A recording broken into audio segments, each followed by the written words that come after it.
Good morning po, God's first morning. Di pa po yata sila naka-join. Wait lang po at may message ko po sila.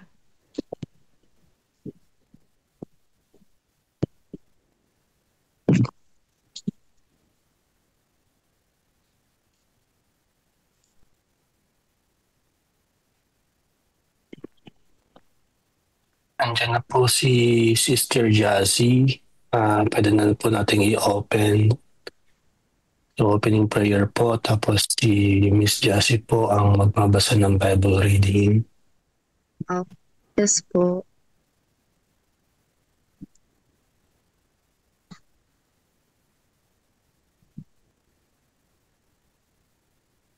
Happy God first morning, everyone. Tayo po ay manalangin para sa ating pag-uumpisa. Maraming Diyos, dakila at makapangyarihan sa lahat. Aming Ama na nagbigay sa amin ng buhay. Muli, Panginoon, kami ay nagpupuri sa iyong banal na pangalan sa umagang ito. Amin pong inilalapit ang aming mga sarili, Ama. Maaari, Panginoon, sa nagdaang gabi, kami po ay nakatulog nang hindi nakakapanalangin sa iyo. At sa nakarang sandali, Panginoon, kami ay nakapag-isip at nakagawa ng mga bagay na hindi nais sa iyong kalooban. Patawarin po kami, Ama. Patuloy kami nagpapasalamat sa iyong kadakilaan sapagkat muli mo po kami binigyan ng panibagong buhay sa umagang ito. At sa amin po muling pagbubulay-bulay ng mga banal na salita, nawa ang banal na Espiritu Santo ang siyang sa amin ay gumabay at mag-alab sa aming mga puso. Ikaw po ang manguna sa mga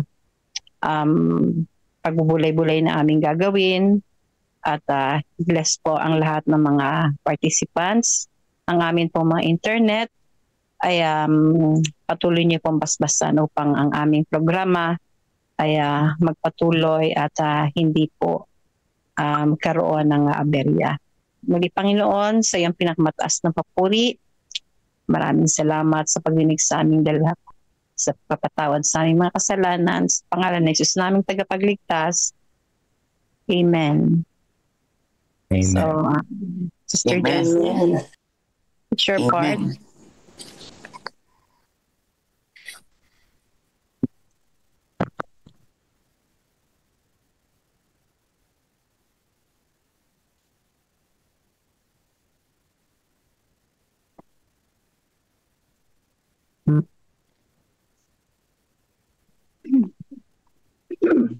Sir Jazz, ikaw lang. Okay po. Good morning po sa ating lahat. Akin pong babasahin ang mga bilang, Kapitulo 20. Ang pagkamatay ni Miriam. Ang mga anak ni Israel, ang buong kapulungan ay dumating sa ilang ng din ng unang buwan at ang bayan ay nanatili sa Kadesh. Mahina po ang sounds. Mahina po ang sounds. Mahina po daw. Yes po. Layo speaker. Okay na po. Okay na, sige. Go ahead. Tubig na Merida at walang tubig na mainom ang kapulungan at sila'y nagpulong laban kina Moises at Aaron. Nakipag-away ang bayan kay Moises at nagsabi, sana ay namatay na kami nang mamatay ang aming mga kapatid sa harap ng Panginoon. Bakit ninyo dinala ang kapulungan ng Panginoon sa ilang na ito upang kami at ang aming mga hayop ay namatay dito? At bakit ninyo kami pinaahon mula sa Ehipto upang dalhin kami sa masamang lugar na ito? Hindi lugar na bukirin, o ng igos, o ng ubasan, o ng mga granada, at dita'y walang tubig na mainom. Sina Moises at Aaron ay umalis sa harap ng kapulungan at nagtungo sa pintuan ng toldang ipanan at nagpatirapa. Ang kaluwalhatian ng Panginoon ay nagpakita sa kanila. Nagsalita ang Panginoon kay Moises na sinasabi, kunin mo ang tungkod at itunin mo ang kapulungan, ikaw at ang kapatid niyong si Aaron, at magsalita kayo sa bato sa harapan nila upang magbigay ito ng kanyang tubig. Sa gayon ka maglalabas ng tubig para sa kanila mula sa bato. Gayon ka magbibigay ng inumin para sa kapulungan at sa kanilang mga hayop. At kinuha ni Moises ang tungkod sa harap ng Panginoon na gaya ng iniutos sa kanya. Inipon ni na Moises at ang tulungan sa harap ng malaking bato at kanyang sinabi sa kanila, makinig kayo, ngayon mga mapaghimagsi. Kukuha ba namin kayo ng tubig sa malaking batong ito? Tinaas ni Moises ang kanyang kamay at dalawang ulit na hinampas ng kanyang tungkod ang malaking bato at ang tubig ay lumabas na sagana at uminom ang kapulungan at ang kanilang mga hayop. Sinabi ng Panginoon kina Moises at Aaron, sapagkat hindi kayo sumampalataya sa akin upang ipakita ang aking kabanalan sa paningin ng mga anak ng Israel, kaya't hindi ninyo dadalhin ang kapulungan ito sa lupain na aking ibigay sa kanila. Ito ang tubig ng Meribay, na kung saan nakipag-away ang mga anak ng Israel sa Panginoon at ipinakita niya sa kanila na siya ay banal. Ayaw paraanin ng Edom ang Israel. Si Moises ay nagsugo sa mga hari sa Edom mula sa Kadesh.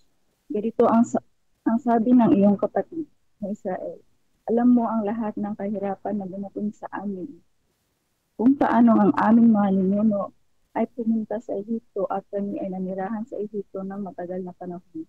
At pinahirapan kami at ang aming mga ninuno ng mga Ehipsyo. Nang kami ay dumaing sa Panginoon, hinigyan niya ang aming hilig at nagtugo siya ng isang anghel at inilabas kami sa Ehipto at ngayon kami ay nasa Kadesh na isang bayan na nasa dulo ng iyong nasasakupan. Ipinapakiusap ko sa iyo na paraanin mo kami sa iyong lupain. Hindi kami daan sa kabutiran o sa ubasan, hindi kami iinom ng tubig sa mga balon. Kami ay daraan sa daan ng hari. Hindi kami liliko sa dakong kanan o sa kaliwaman hanggang sa makadaan kami sa iyong nasasakupan. Sinabi ni Edom sa kanya, huwag kang daraan sa aking lupain, baka salubungin kita ng tabak. At sinabi ng mga anak ng Israel sa kanya, kami ay aahon sa lansangan at kung kami at ang aming mga hayop ay iinom ng iyong tubig, ito ay babayaran ko. Pahintulutan mo lamang ako na makaraan. Wala nang iba pa. Ngunit kanyang sinabi, hindi ka makakaraan. Ang Edom ay lumabas laban sa kanya na may dalang maraming tao at may malakas na hukbo. Ganito tumanggi ang Edom na paraanin ng Israel sa kanyang nasasakupan. Kaya't ang Israel ay lumayo sa kanya. Ang kamatayan ni Aaron. Sila at ang buong kapulungan ng mga Israelita ay naglakbay mula sa Kadesh at nakarating sa bundok ng Hor. At sinabi ng Panginoon kina Moises at Aaron, sa bundok ng Hor, sa hangganan ng lupain ng Edom. Si Aaron ay ititipon sa kanyang bayan. Siya ay hindi papasok sa lupain na aking ibinigay sa mga anak ng Israel, sapagkat kayo naghimagsik laban sa aking ito sa tubig ng Meriba. Dalhin mo sina Aaron at Eleazar na kanyang anak sa bundok ng Hor. Ibaran mo si Aaron ng kanyang mga kasuotan at isuot mo kay Eleazar na kanyang anak at si Aaron ay ititipon sa kanyang bayan at doon siya mamamatay. Ginawa ni Moises ang iniutos ng Panginoon at sila'y umahon sa bundok ng Hor sa paningin ng buong kapulungan. Inubaran ni Moises si Aaron ng kanyang mga kasuotan at isinuot kay Eleazar na kanyang anak. Namatay si Aaron doon sa tuktok ng bundok at sina Moises at Eleazar ay bumaba sa bundok. Na makita ng buong kapulungan na si Aaron ay patay na, ang buong sambahayan ni Israel ay tumangis para kay Aaron sa loob ng 30 araw. So meron po akong apat na bag. Sa ating pong nabasang chapter po ng Numbers, chapter 20.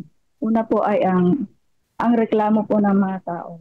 Ang mga Israelita po ay muli po nagreklamo kay Moises at Aaron sa paghahangad ng tubig at panlaang pagkain sa Ehipto at patuloy na tinatanong kung bakit sila ay dinala doon sa ilang. Then pangalawa po ay instruction ng Panginoon at ang pagsuway ni Moises. Ang turo po ng Panginoon kay Moises ay magsalita siya sa bato upang ito ay magbigay ng tubig para sa mga tao. Subalit nang dahil sa kanyang galing, ay pinalo ni Moises ng 2 beses ng tungkod ang bato sa halip na siya ay makipag-usap dito. And pangatlo po ay consequences o parusa kay Moises at kay Aaron. Dahil sa bigo na sila na mapabanal ang Panginoon sa mata ng mga tao sa pagsunod sa kanyang utos. Tiyak na ipinahayag ng Panginoon na si Moses at Aaron ay hindi makakapasok sa lupang pangako. At ang pang-apat po ay ang pagkamatay ni Aaron. Direktang pinapunta ng Panginoon sina Moises at Aaron sa bundok ng Hor, kung saan si Aaron ay namatay at inilibing. At ito ay isang marka ng isa pang leader na hindi nakapasok sa lupang pangako. Ang pagsuway po ni Moises sa pagpalo doon sa bato sa halip ng pag-usap dito ay isang mahalagang pangyayari o isang mahalagang sandali na ang pagsuway ay siyang naghahatid sa atin sa tiyak na kapahamakan o kaparusahan. At ito ay isang malaking pagkakasala. At ang consequence ng kasalanan ay nagpapatunay na maging ang pinakadakilang leader ay hindi exempted or hindi ligtas sa judgment. At lahat ng ating mga actions, especially yung the sinful ones, ay mayroong mga kaparusahan. Ang mahalagang punto po dito ay sinusubukan tayo ng Panginoon na turuan tayo na kung tayo ay may mga problema na kailangan natin harapin, kailangan natin na hanapin ang Panginoon at siya ang makipag-deal sa ating mga suliranin. It is a matter of seeing Jesus as our rock, to seek Him to deal with our problems and trust in Him to provide for our needs. Salamat po mga kapatid at muli po, God's first morning sa ating Panginoon.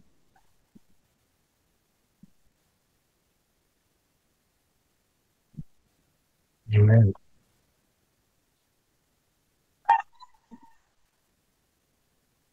Meron po bang ibang gustong mag-reflect?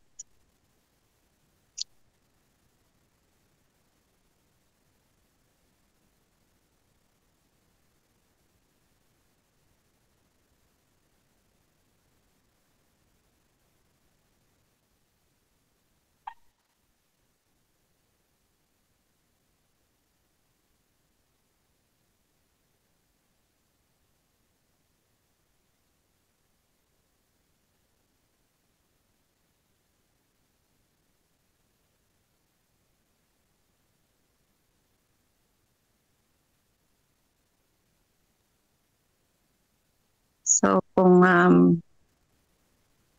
wala na pong ibang reflection,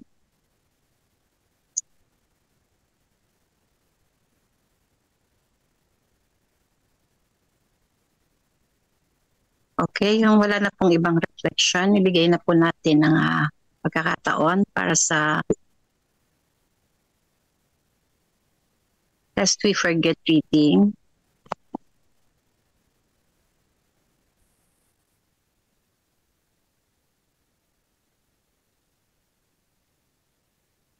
Magandang umaga po, mga kapatid. Ang title po ng ating pong baka ating malimutan sa umagang ito, August 31, ay pinamagatang Paggawa Teolohiya, mga apela sa otoridad ng tao ng ano ang sinasabi ng kasulatan sa Roma 4 verse 3? Sabi po rito, Roma 4 verse 3, sapagkat sinabi ng kasulatan, nanalig sa Diyos si Abraham dahil dito siya ay pinawalang sala ng Diyos. Ano ang sinasabi ng Biblia sa paksang ito? Iyon ang tanong ni Pablo habang pinagbubulayan niya ang tungkol sa katuwiran sa pamamagitan ng pananampalataya sa aklat ng Roma. Ito rin ang naging tanong ng mga naunang sabatarian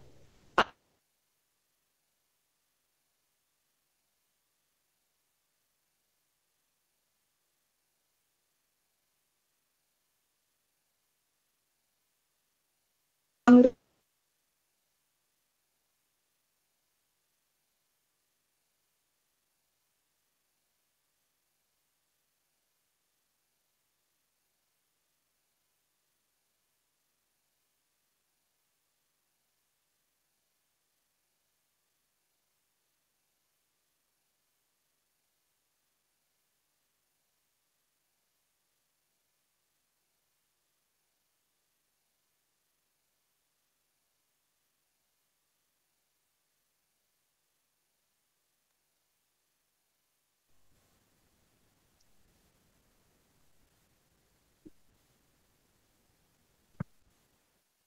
Wala ata si Ma'am Annalyn.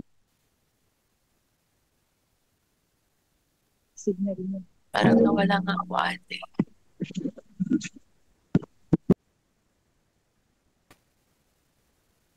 Basahin na lang po. Sister Lori, meron kang ano?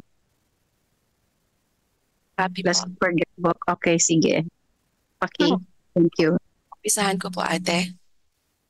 Okay, sige.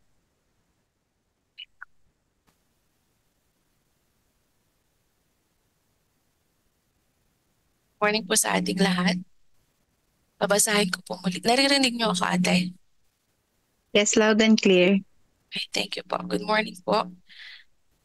August 31, ang atin pong talatang sa uluhin ay matatagpuan po sa Roma 4 verse 3. Ang title po ng ating babasahin ay Paggawa ng Teolohiya, mga apela sa otoridad ng tao, part 1. Ano ang sinasabi ng Biblia sa paksang ito? Iyon ang tanong ni Pablo habang pinagbubulayan niya ang tungkol sa katuwiran sa pamamagitan ng pananampalataya sa aklat ng Roma. Ito rin ang naging tanong ng mga naunang Sabbatarian Adventist. Mga taong labis na nakatuon sa Biblia, tumanggi silang gamitin ang tradisyon, otoridad ng iglesia, kasanayang akademiko o anumang iba pang relihiyosong otoridad upang isaayos ang kanilang mga teolohikal na katanungan. Sila'y tunay na mga tao ng aklat. Nagbago ang mga bagay-bagay sa lideratong Adventista pagdating sa huling bahagi ng mga 1880. Sa kapanahonang Minneapolis, magsisikap silang gamitin ang 4 na anyo ng otoridad ng tao upang isaayos ang mga kontrobersya sa teolohiya na gumagambala sa iglesia. Ang una ay nakasentro sa posisyon ng otoridad. Si Butler na may kamay na bakal ay natagpuan ang kanyang sarili na madaling mahatak sa gayong pamaraan. Ang konsepto niyang nagtataglay ng mga tagapanguna ng higit na malinaw na pananaw at higit na mahalagang posisyon kaysa sa mga tagasunod ay naglagay sa kanya sa pag-abuso sa kapangyarihan. Pinagsabihan niya si Ellen White noong Oktubre 1888 dahil sa pagkiling sa kanilang sumasang-ayon sa kanya. Samantalang nagiging suspitsyoso ang mga hindi tumanggap ng kanilang mga impresyon at kaisipan mula sa mga tao na kumikilos lamang ayon sa kanilang pagkilos. Pagsasalita lamang ayon sa kanilang pagsasalita. Pag-iisip lamang ayon sa kanilang pag-iisip. At sa katunayan ay ginagawa ang kanilang sarili na mababa lamang ng konti sa mga makina.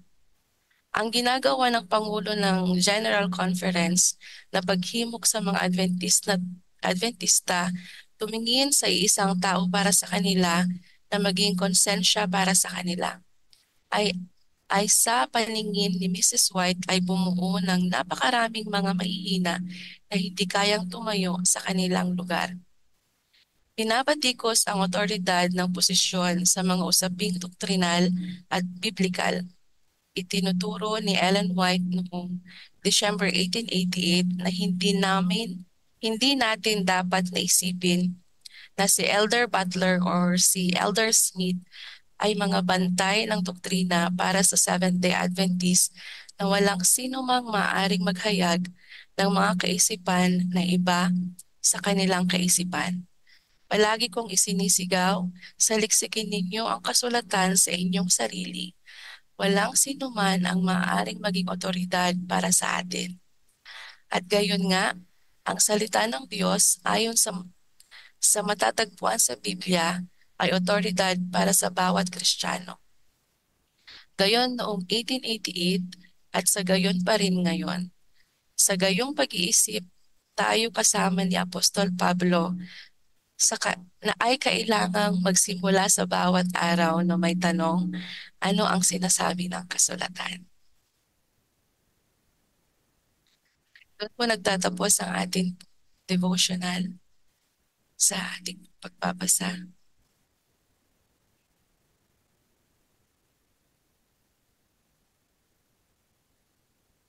Amen. Amen.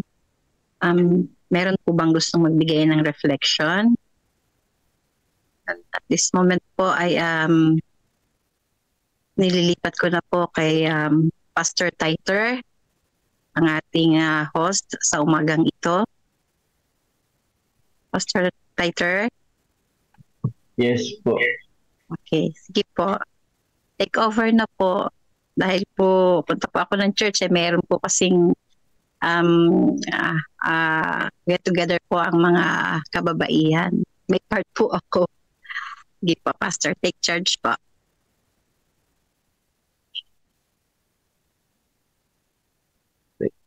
Thank you po.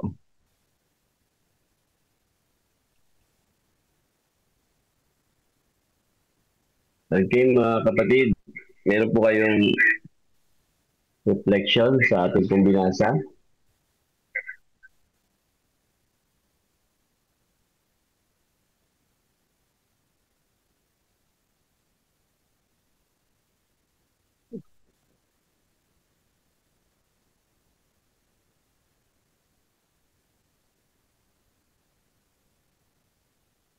Okay, napakaganda po yung binasa po ni Sister Lori. Mahalaga po yun. Kaya siyempre sa nangyari sa atin ngayon sa panahon natin ngayon, lagi pong ganyan na nakadepende po sa kanila pong iniisip yung kanila pong pangaral o yung kayang mga style ng leadership ng unang panahon, noong 1880 na nakadepende na yung impluensya po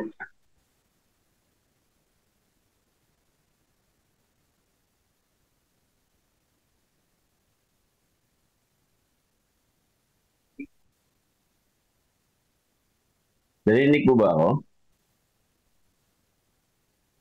Narinig Yes po, Pastor. Narinig po kayo malakas po. Yes po, Pastor. Opo mga kapatid, naghahalin sa 1850 na sila nila Butler nagkaroon siya ng kaisipan na kung sino daw po yung mga mataas na leader, yun daw po yung may karapatan para manguna at yung mga taga-sunod ay sumunod na lamang. Kumbaga, sila po yung mga parang walang rights sa panahong yun. Yun po yung sinita po ni Mrs. White noong 1888 na hindi ho nag-prosper yung aral, yung doktrina, yung personal growth ng mga members. Wala silang stand sa kanilang pananampalataya. Nakadepende lang sila sa isang tao. Nakadepende lang sila sa leader. So, yan mga kapatid, no? Sana maging aware po tayo dyan dahil posible po yan na mangyari sa panahon natin ngayon na ibinigyan tayo ng babala. Huwag ho tayo magdepende sa mga namumuno, sa mga nangunguna, kundi magdepende po tayo sa Bible, sa Biblia. Po, na siyang nagiging basihan para tayo po ay maging matibay sa pananampalataya. Hindi tayo katulad ng ibang mga samahan, mga sekta na may isang namumuno lang sa kanila. Kung anong sinabi ng namumuno, yun lang yung kailang susundin. Hindi sila pwedeng gumawa ng sarili nilang mga paraan ng kailang pong paglago. Kundi nakadepende sila sa sa mga leader.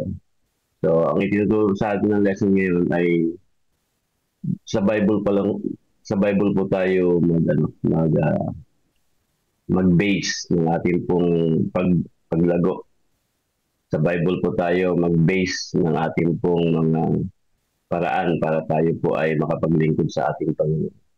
So, yun lang mga kapatid, baka kayo po ngayon po kayong gusto idagdag po doon sa ating pong reflection.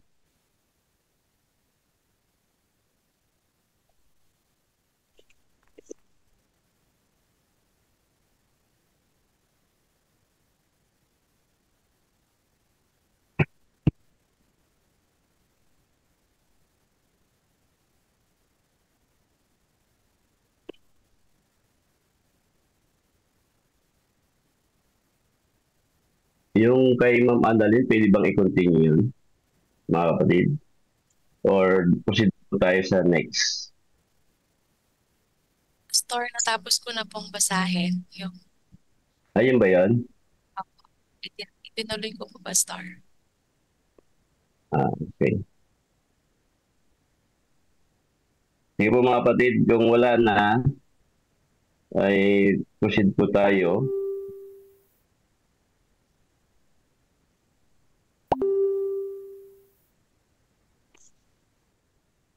Prayer po muna, Pastor.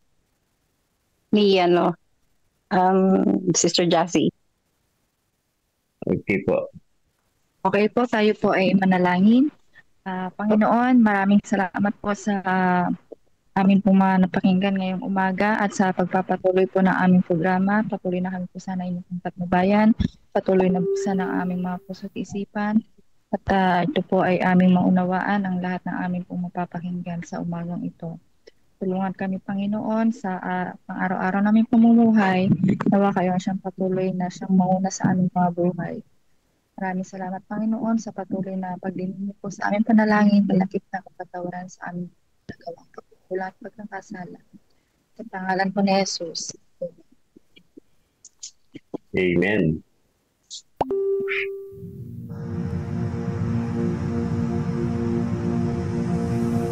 After Jesus returned to heaven, his disciples remained with the awesome task of taking the gospel to the whole world.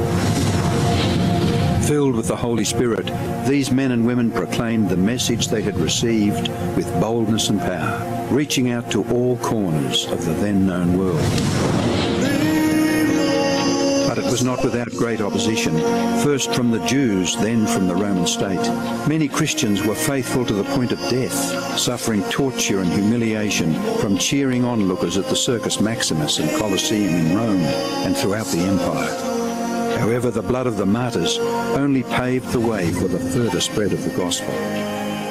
After years of persecution by the Roman emperors, one of them, Constantine, professed conversion to Christianity in 312 AD.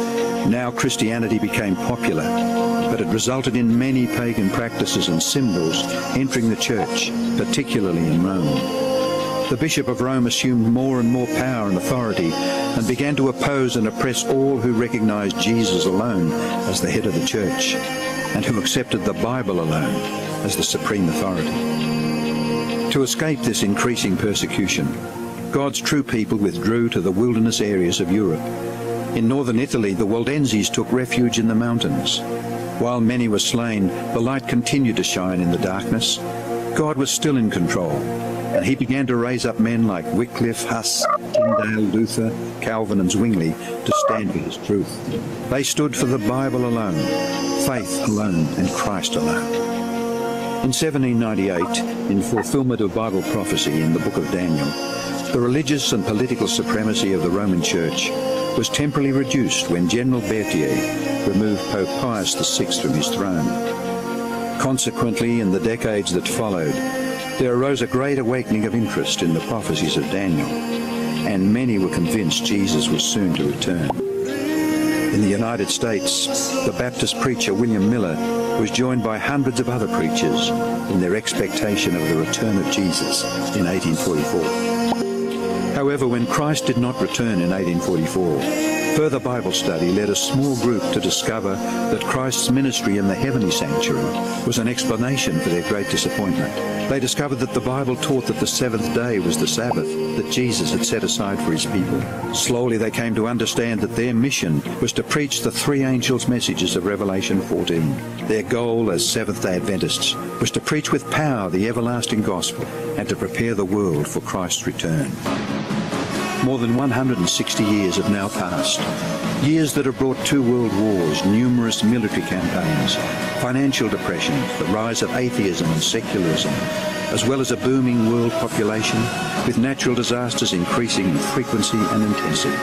Today, the Church's mission and message is more relevant and urgent than ever in its history. Jesus is coming soon, and the world must be warned. Prepare to meet your God.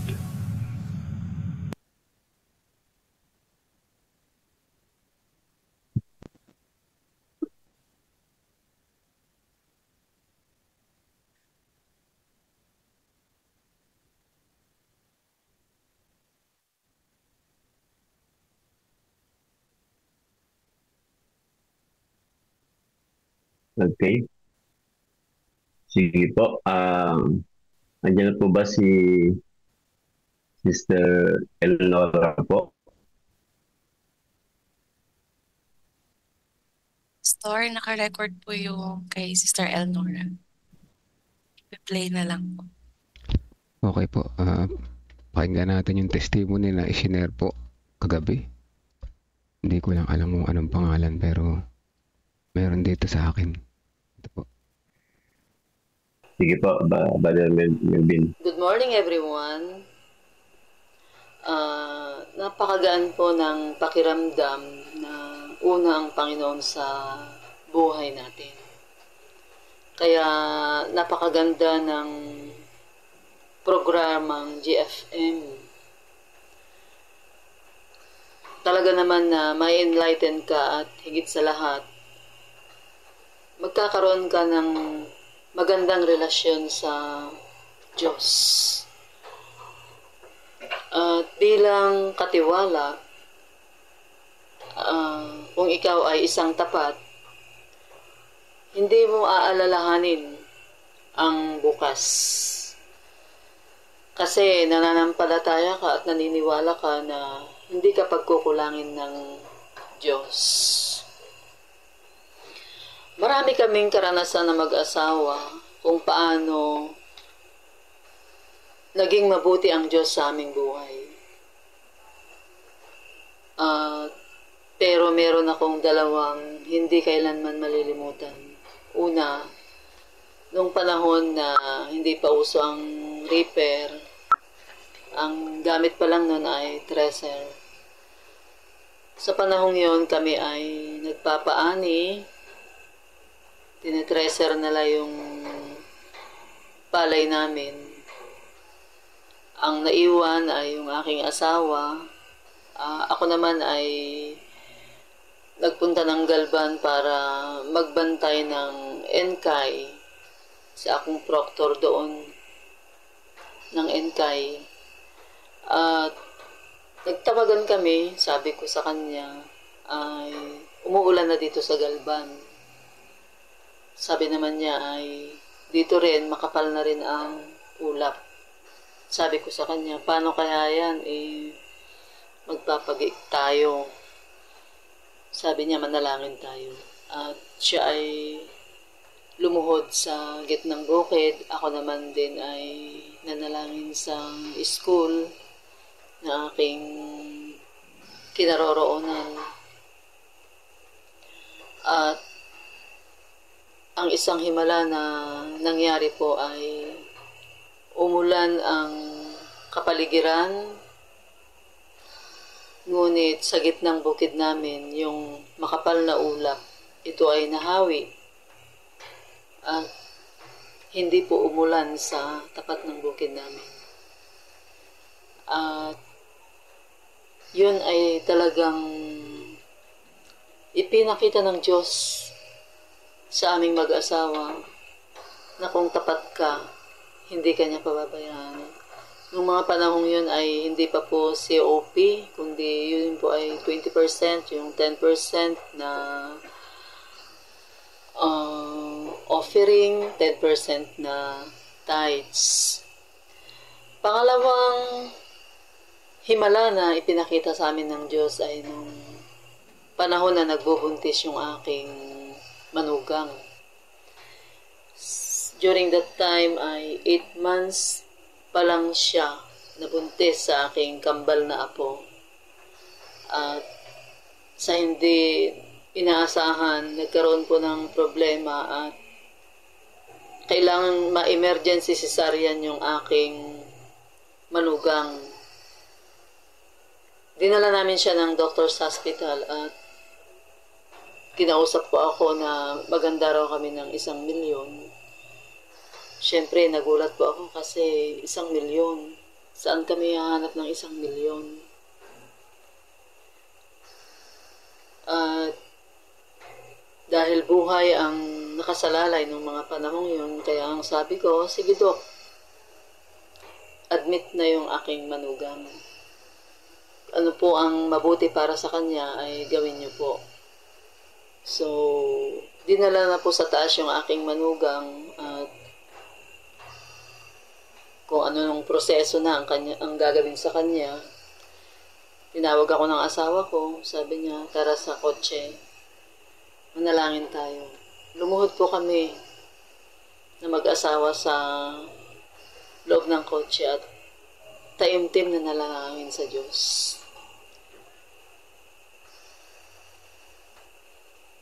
Mga 45 minutes ay nakapanganak na yung aking manugang. At na-amaze ang doktor kasi ang sabi niya, yung mga apo nyo hindi na kailangan ma-incubator kasi healthy sila, malusog sila. Totaling 8 months po yung mga bata at madalang ang nabubuhay ng 8 buwan, pero purihin ng Panginoon, kinaawaan niya kami. Ang binayaran lang namin nung mga panahong yun ay 76,000. So, yun yung mga himala na ipinakita sa amin ng Diyos. Na kung ikaw ay magiging tapat, ay tapat din siya sa kanyang pangako. Bilang mga katiwala naman na siyempre, may mga nararanasan tayong mga pagsubok, mga challenges. Ngayon, talagang sinubok po kami. Kasi hindi naman siguro lingid sa kaalaman ninyo na napakamura ng palay. At kami po ay mga farmers na kung saan halos singin nila yung palay namin. Malaki ang gastos, pero halos singin nila. Pero ganun pa man, kahit na kami ay lugi, naniniwala pa rin ako na naniniwala pa rin kaming mag-asawa na hindi yun ang maging hadlang para tumigil tayo sa pagbibigay. Kasi pagpapalain tayo ng Diyos, hindi niya tayo pababayaan at hindi niya tayo kailanman pagkukulangin sa lahat ng bagay. At yun po ang mga testimony na aking ibabahagi sa inyo sa umagang ito at maraming salamat po sa inyong pakikinig. Amen. Amen. Ayan.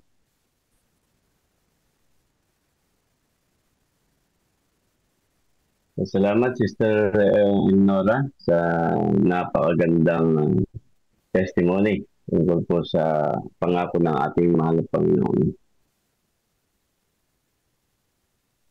Okay, sunod na po tayo sa ating pong God First video. Brother Melvin. Okay po. point. Father Melvin, yung ating cam, hindi maganda sa Facebook. Wala pong camera, wala pong mga video. Puro boses lang. Naka-live po tayo mga kapatid. Opo. At nakakalungkot nga, no? Nag-chat po ako dyan sa baba. Doon na lang po natin pag-usapan sa chat.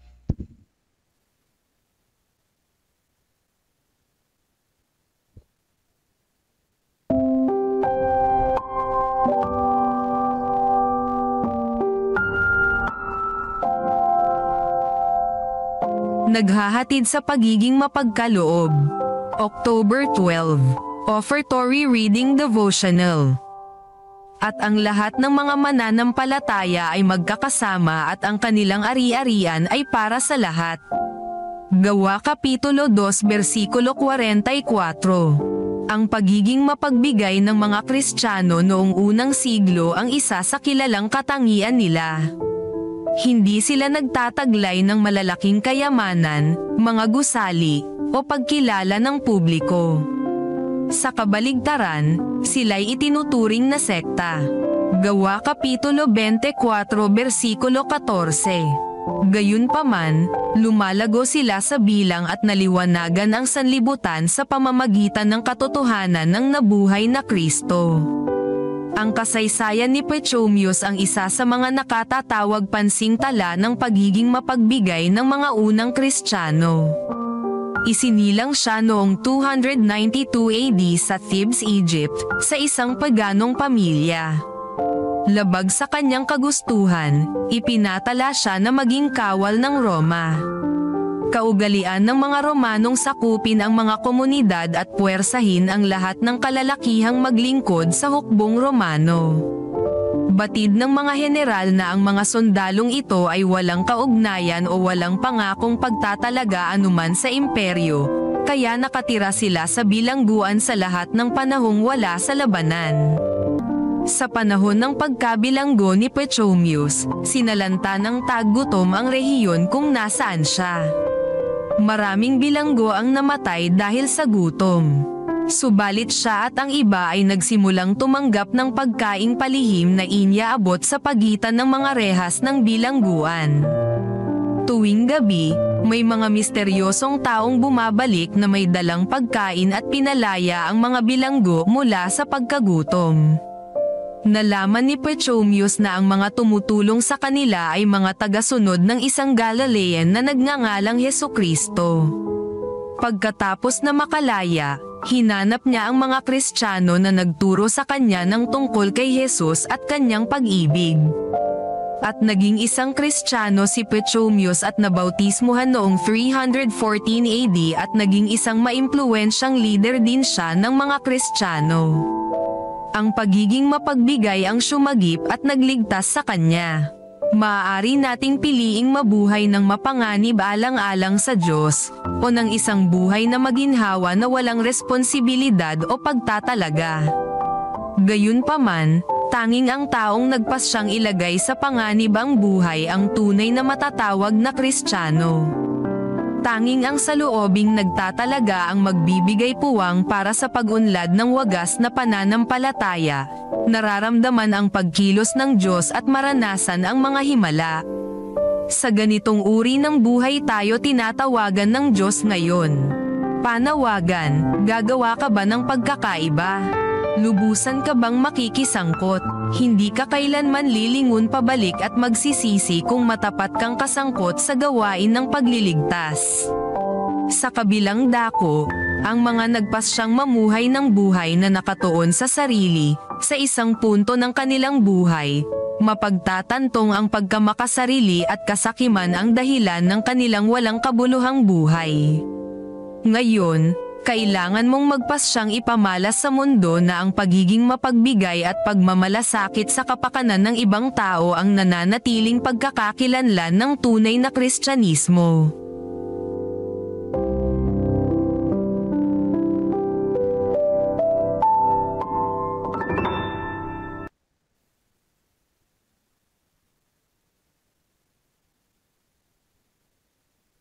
Amen.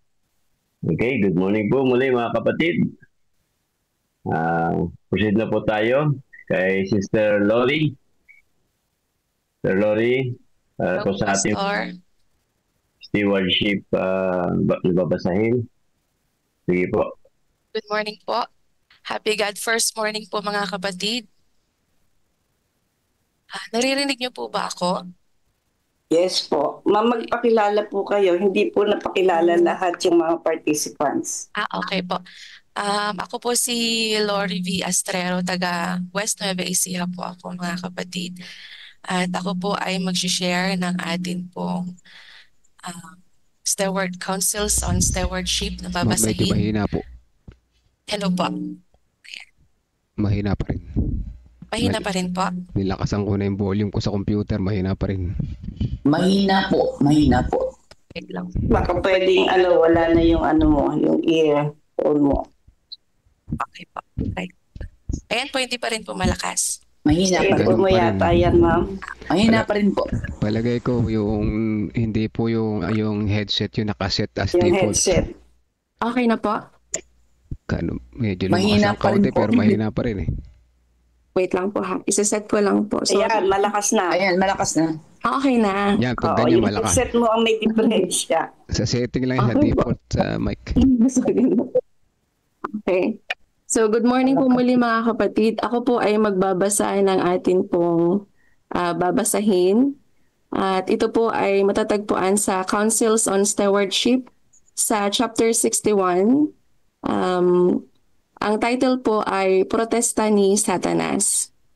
Sa mga bagay na ipinagkatiwala sa tao, inaangkin ng Diyos ang isang tiyak na bahagi, ang ikasampo.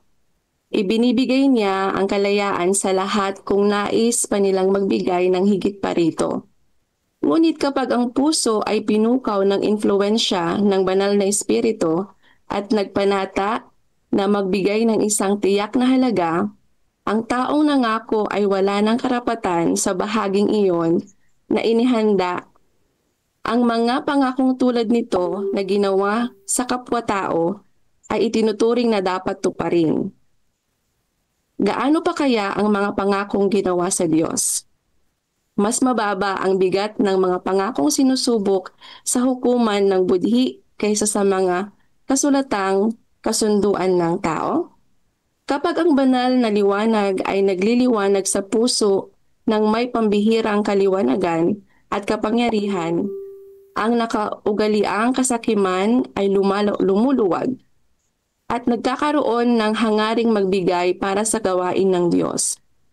Ngunit huwag isipin ng sinuman na sila ay makakatupad ng mga pangakong ginawa ng walang pagtutol mula kay Satanas. Hindi siya natutuwa na makita ang kaharian ng manunubos na naitatatag sa lupa, kaya't kanyang ipapahiwatig na ang panatang ginawa ay labis na maaari itong maging hadlang sa kanilang pagsisikap na magkamal ng ari-arian o matugunan ang mga nais ng kanilang pamilya. So ito po yung atin pong babasahin mga kapatid. Magbibigay lang po ako ng short na reflection.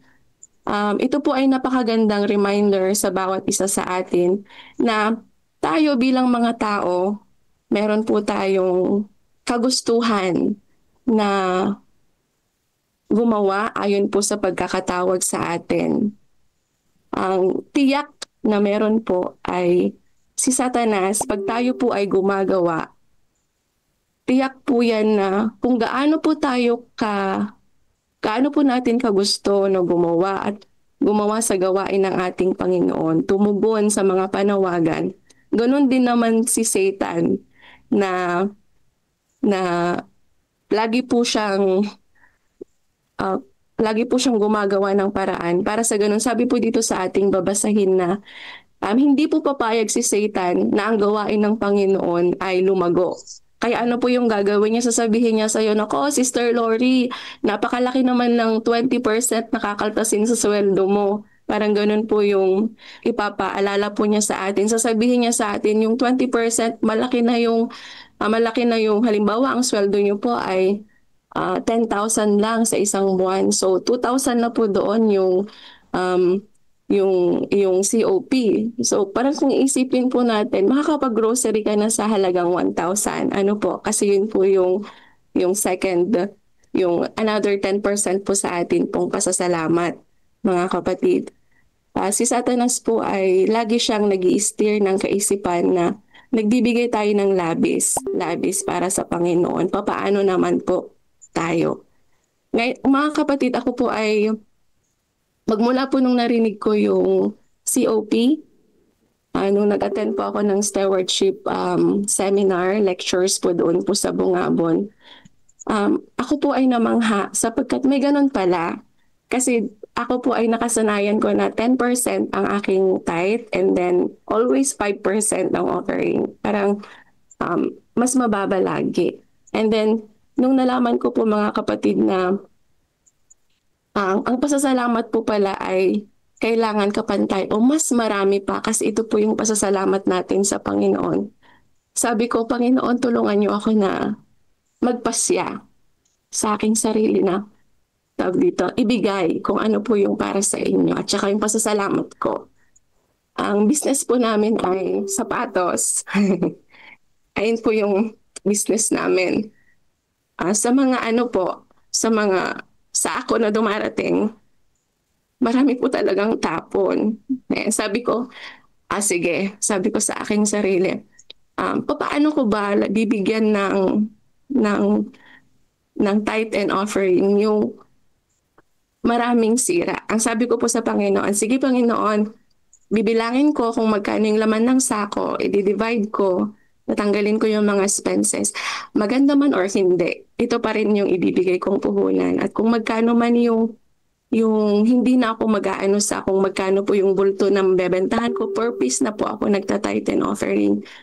At itong mga nakaraan mga kapatid, nung hindi ko pa po yun ginagawa, nakita ko na parang pagod na akong magtinda ng sapatos, maglaban ng sapatos. Parang mahirap. Pero nung ginawa ko po ito, parang napakagaan sa pakiramdam na kahit ko konti lang yung pumapasok, pero yung pakiramdam mo na parang ang gaan, na alam niyo po yun kung anong pakiramdam na yun, kahit wala ka pong hawak na pera. Pero pag yung bigat ng pakiramdam mo noong hindi ka po tapat na nag-iika po yung COP, iba po yung pakiramdam ko ngayon, tsaka yung kasiyahan ko ay napakasarap. Kaya ako po ay natutuwa kasi ito po yung sinasabi niya dito. Kung tayo nga po ay nangangako sa tao, tapos yung atin pong pangako sa Panginoon, kailangan po nating tuparin. Kaya ako po ay natutuwa na maging kabahagi po ako ng COP, na ito po ay napakaganda, mga kapatid. Ito po ay pagpapala para sa akin at sa aming pamilya. So ito po mga kapatid po yung akin pong reflection para po sa ating babasahin ngayong umaga. Maraming salamat po. Amen po. Amen. Amen. Amen. Amen po. Okay, maraming salamat Sister Lori Astero. Mga kapatid, baka meron po kayong reflection po dyan sa ating pong binasa ni Sister Lori. Pastor Titer, pwede mo bang buksan yung camera mo para makilala ka ng mga kapatid? Ay, sorry po. Medyo yan. Humihina po kasi yung signal, Pastor, kapag naka-open yung aking camera. Okay. Understood po. Pasensya na. Opo. Para makita ka lang ng mga kapatid. Yan. Salamat. Salamat po mga kapatid. Okay. Meron pa po kayong meron pong gustong mag-reflect dun po sa ating pong message sa stewardship po. Basahin ko po dito yung mga comment ng mga kapatid sa ating pong chat box.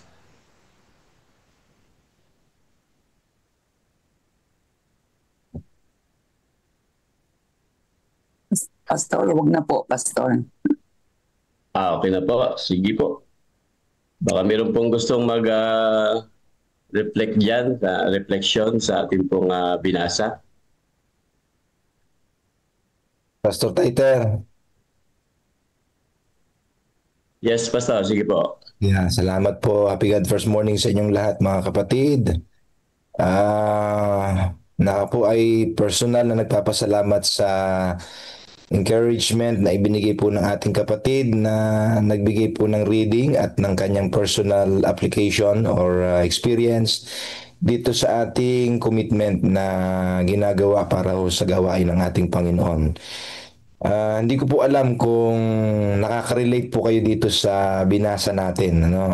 Ako po ay nakaka-relate kasi mahirap po talaga na maging bahagi ng ating buhay ang palaging nag-iisip na taasan pa ang ating pong pwedeng maibigay para sa gawain ng Panginoon. Kasi nga po ang kaaway ay palaging, ito po yung sinasabi ni Sister White, nakita po niya yan sa kanyang pangitain nakikita po niya yan sa buhay ng ating mga kapatid na kasama niya noong mga panahong iyon. Hindi po ba mga kapatid, totoo po nangyayari yan? Na mayroong something na nagpipigil palagi. Ayun ay hindi yun espiritu ng Diyos. Tiyakong hindi espiritu ng Diyos yun. Na kapag tayo ay nag-iisip at nagpapanukala na tayo ay na-convert sa isang bagay na isusulong natin ang gawain ng Diyos sa paraan ng pagbibigay, ay palaging mayroong pong pag-atubili na nararamdaman at naririnig natin sa ating pong subconscious na mga mind, di ba? At yun po ay sinasabi dito sa ating pabasahin na yun ay tinig ng kaaway na ayon niya talaga na ang isang tao ay magkukumit ng kanyang sarili sa higit na makakaya para sulong ang nagtatapos na gawain ng Diyos, kasi ang kaaway ay gusto niya na ang lahat ng nasa atin ay kontrolado niya, na wag makikinabang ang gawain kundi pang sariling pakinabang, mga kapatid.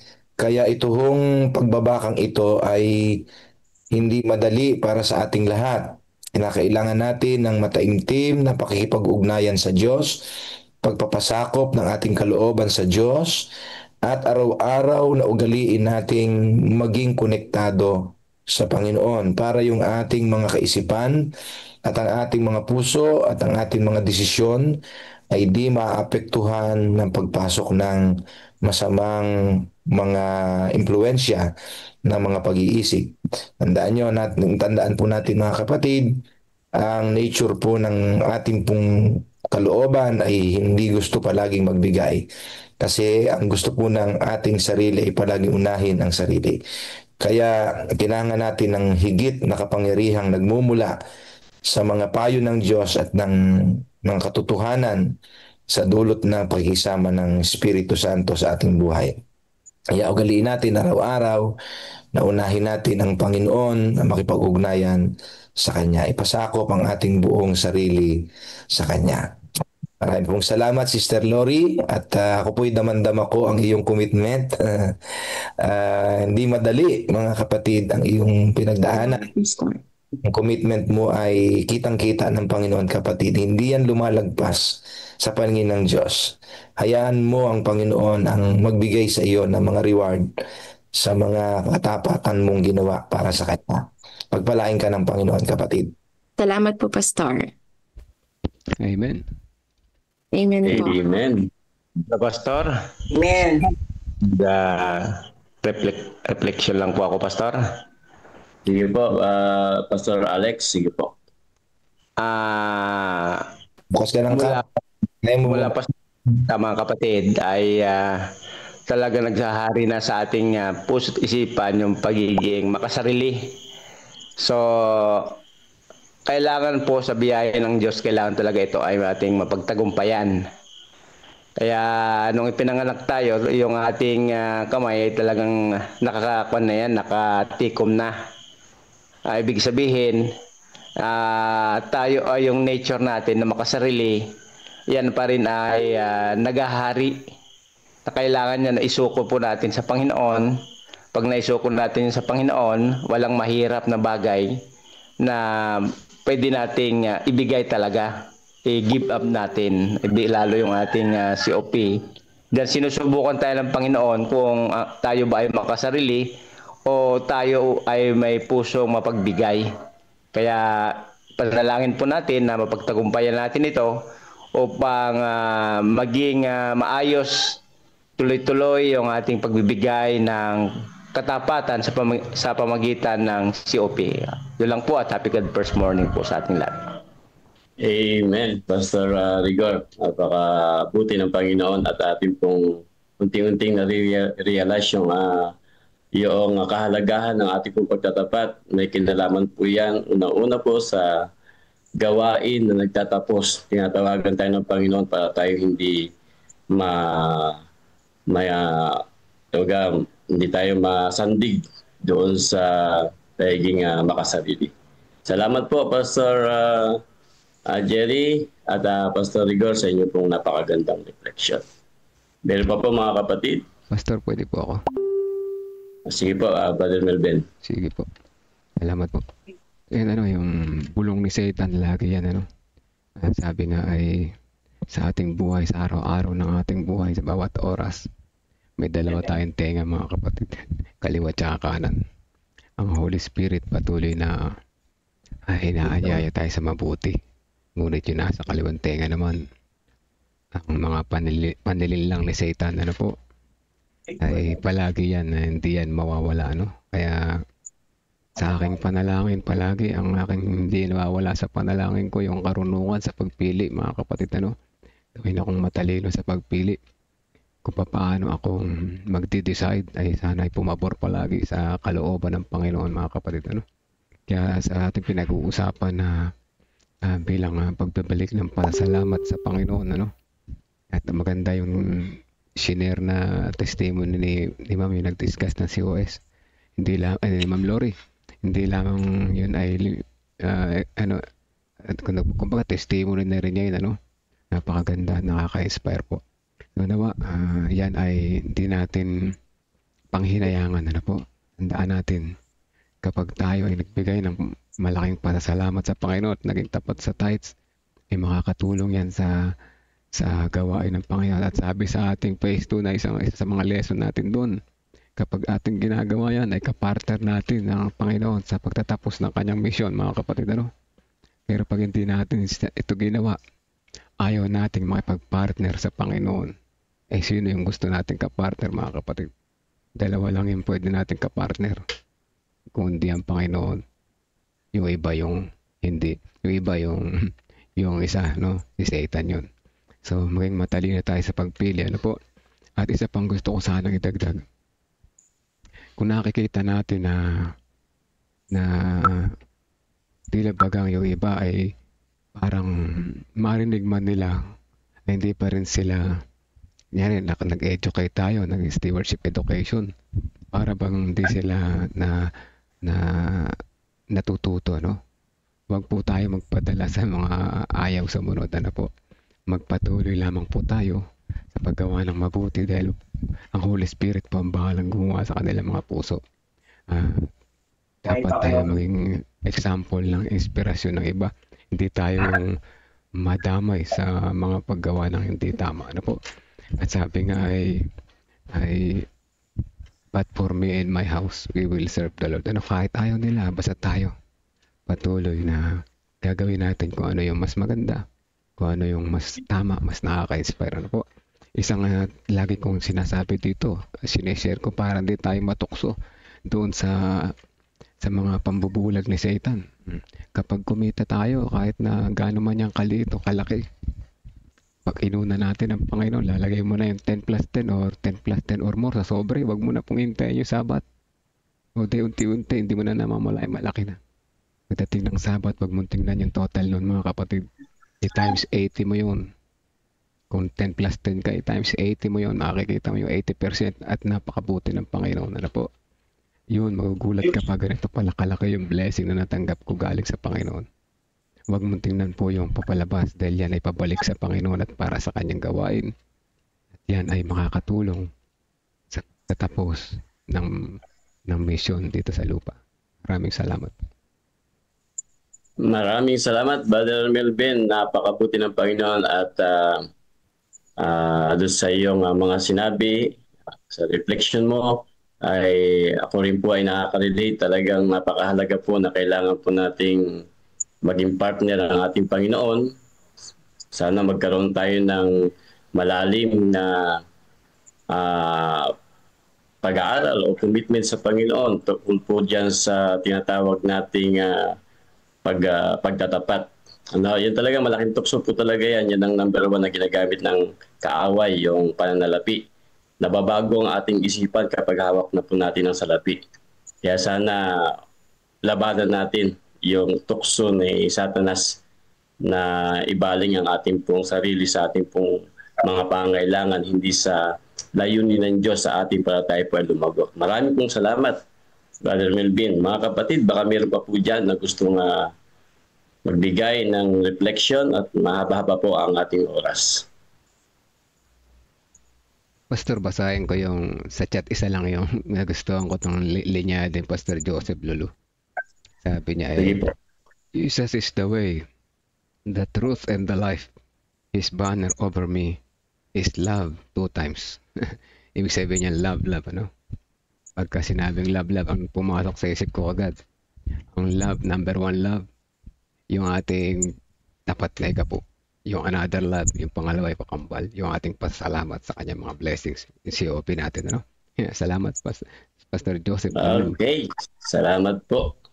Napakaganda. Sige po mga kapatid, baka meron pa po kayong gustong i-share. Ito yung panahon na ibinigay sa atin ng Panginoon para ma-share po natin, madagdagan niyo po ng lakas ang aming mga pananampalataya at mabuksan din po ang aming mga isipan sa mga ginagawa sa atin ng Panginoon o pagkilos ng Banal na Espiritu sa atin na may kinalaman po sa ating pong nakapakinggan tungkol po sa pagbabaling ni Satanas sa ating pong buhay, sa mga bagay na tila bagang mahalaga sa atin, pero ang purpose ng Panginoon ay napupurpit. O ibig sabihin ay mababaliwala natin yung purpose ng Panginoon sa pagkatawag niya sa atin. Sige po mga kapatid. Meron pa po ba na gustong magbigay ng reflection?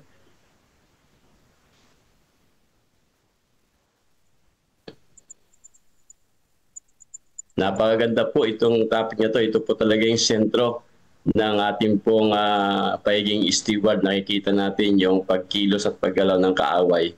Wala naman tayong kinalaman dito eh. Meron naman tayong tinatawag na freedom of choice. Pero kapag si Satan tayong gumagawa, medyo nadadama natin yung mahirap na pagbaling ng ating pananampalataya sa ating Panginoon. Kaya maraming salamat sa Panginoon dahil binibigyan niya tayo ng ganitong mga inspirasyon, mga salita, mga sulat na para magamit natin sa bawat pagkilos ng kaaway sa buhay natin.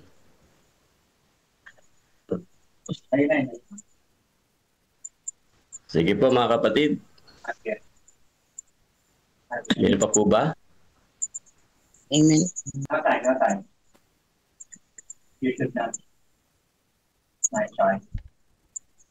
May sinasabi yata si Sister Imelda. Kailan Sige po, Sister Imelda. Sister Imelda po ay taga Quezon po, Nueva Ecija, ang ating pong elders sa ating church.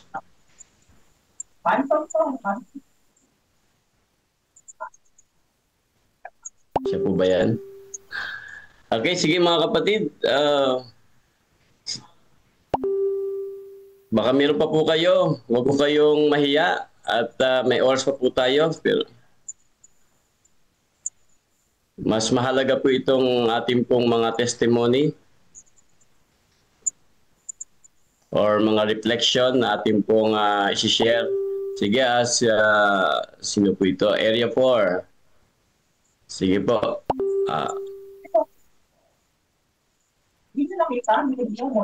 Anong pangalan nun? Sibo, kapatid, mag-set up po kayo,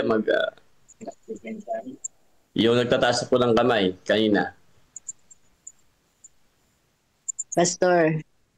Ayan, sige po. Sister Apple po ba to? Clara, Isgera. Sige po. Clarita, Isgera. Sister, sige po. Salamat po. Apo. Happy God first morning po.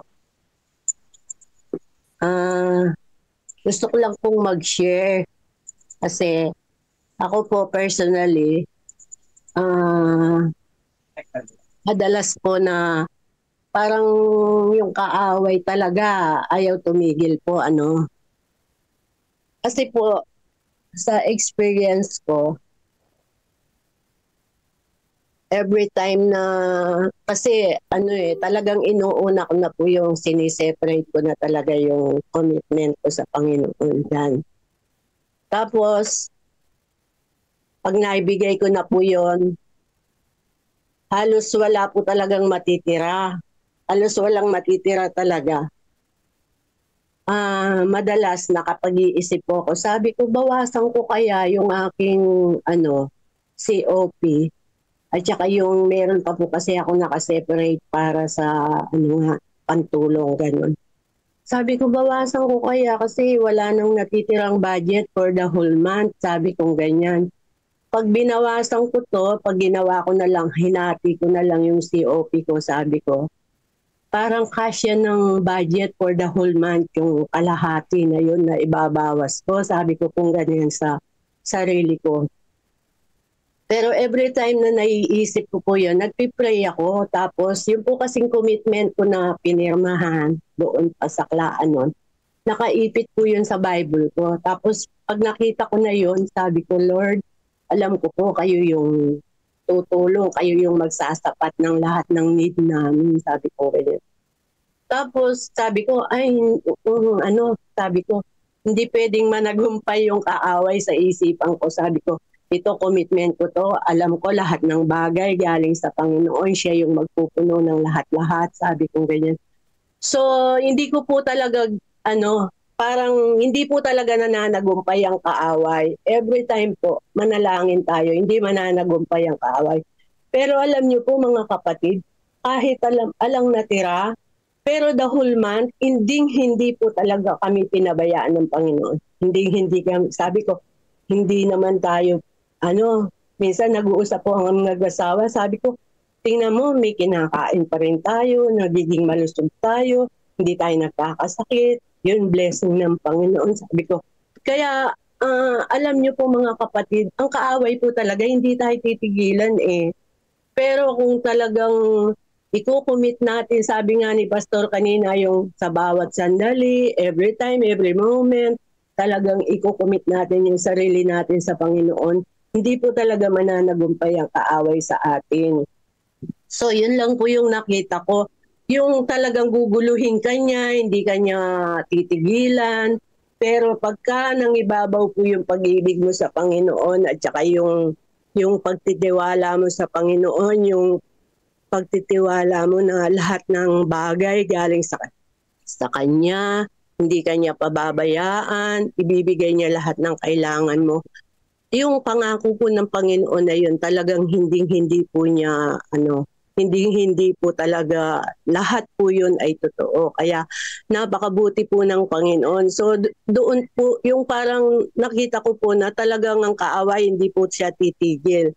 Pero magtiwala lang po tayo sa Panginoon, hindi po niya tayo pababayaan. Talagang ibibigay po niya lahat. Kung gaano po tayo katiwala sa Kanya, papakita niya talaga na tapat po siya sa mga pangako niya sa atin. Kaya pag yun po, yung panata natin sa Panginoon, hindi po natin, wag po natin yung pagbibigyan ng kaaway para guluin niya tayo sa ganong mga bagay.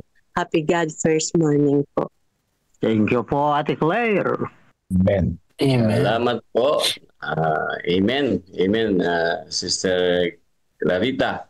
Napakabuti ng Panginoon sa buhay po ninyo at nakikita natin o nakikita ninyo yung paggawa ng ating Panginoon sa kabila ng mga challenges, pag-adjust ng ating pong pananampalataya, yung pag-adjust ng ating pong pag-commitment sa Panginoon, napakabuti ng Panginoon at hindi kayo pinagkukulang.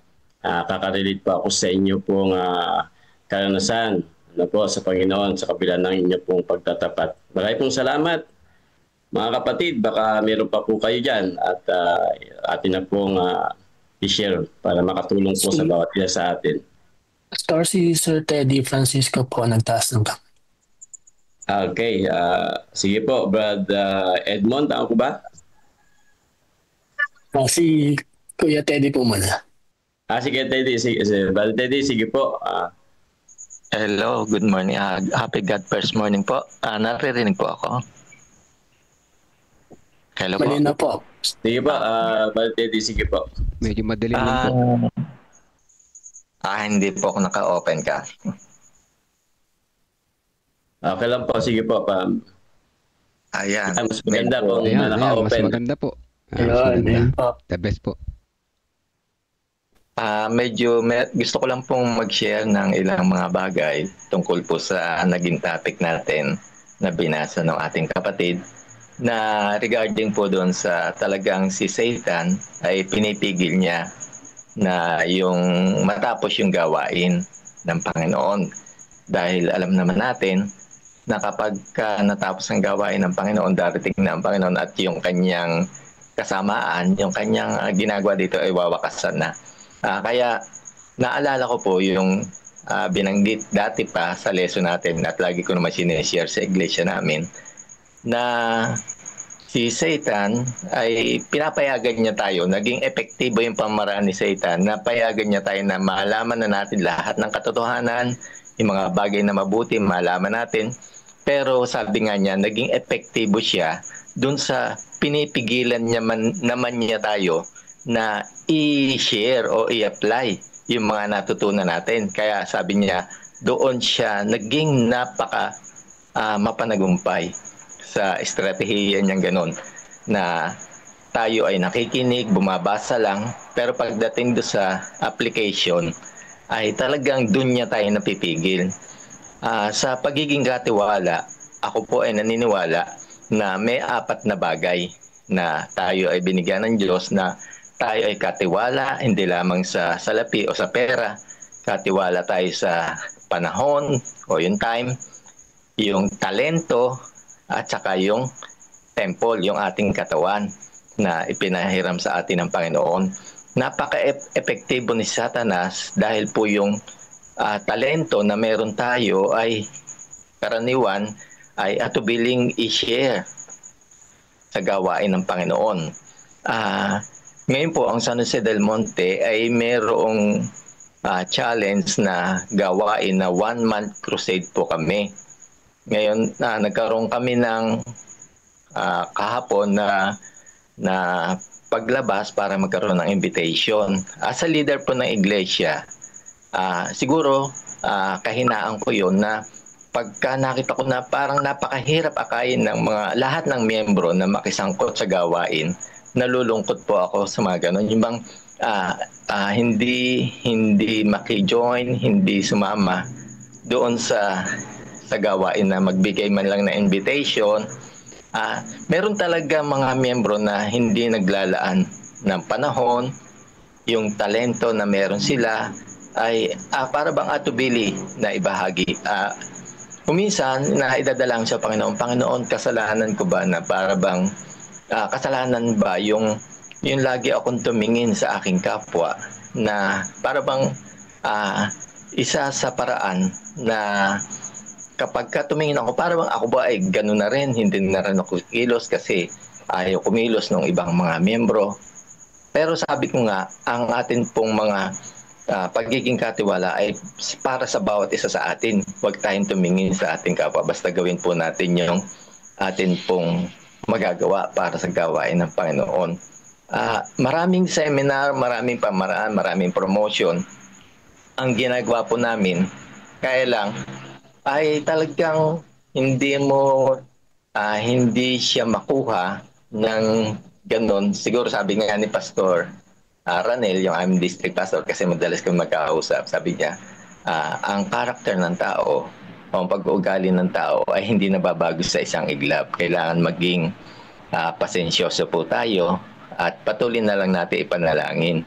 Kaya po, pagdating sa mga bagay na yan, kung tayo po ay, sabi ko nga, naging makasarili tayo sa panahon, yung talento, yung ating katawan na pinagkatiwala ng Diyos, how much more pa na magiging makasarili tayo sa pananalapi na ipinagkatiwala din ng Diyos sa atin, na talagang ito po ay malaking bagay para magamit sa nagtatapos na gawain. Hindi na nga po tayo nag-share ng panahon dahil masyadong busy na ang mga tao sa trabaho, mga gawain.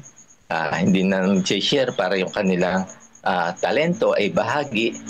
Lalo pa yung pananalapi, yung pong ipinagkatiwalang pera ng Diyos sa atin, ay talagang lalong mas hirap na ibahagi. Kung yung katawan nga po hindi maibahagi yung talent kaya nga po sa huling panahon ay nakikita ko po na talagang ang bayan ng Diyos ay para bang sabi nga nung ibang mga leader namin, dati ang pangaral 1 month, mga ganong katagal, napakasisipag ng mga pioneer ng church sa pangaral. Pero ngayon, iba na. Sobra ng parang yung comfort zone nila, lagi na lang nakaupo. Sabi nga nung personal ministry leader namin kahapon, talaga ang mga Seventh-day Adventists ay karamihan mga SDA, sitting down always na lang. Kaya mga kapatid, sa binasa ng ating kapatid, napaka-epektibo ni Satanas na talagang napipigil ang gawain ng ating Panginoon. Kaya sabi nga ni Pastor, wala tayong magagawa, huwag kang malungkot, ipanalangin na lang natin. Na, kasi mga expectation ng mga leader, pangkaraniwang ganun na para bang malulungkot ka dahil hindi mo nakikita yung talagang total unity sa church. Pero may mga tumutugon, mga mangilan-ngilan. Hindi lang makita yung talagang marami. Kaya yun po yung lagi kong pinapanalangin na talagang magkaisa sa gawain ng Panginoon. Lagi naman pinopromote na ang key para sa tagumpay ay yung pagkakaisa. Nilamok po. Maraming pong salamat.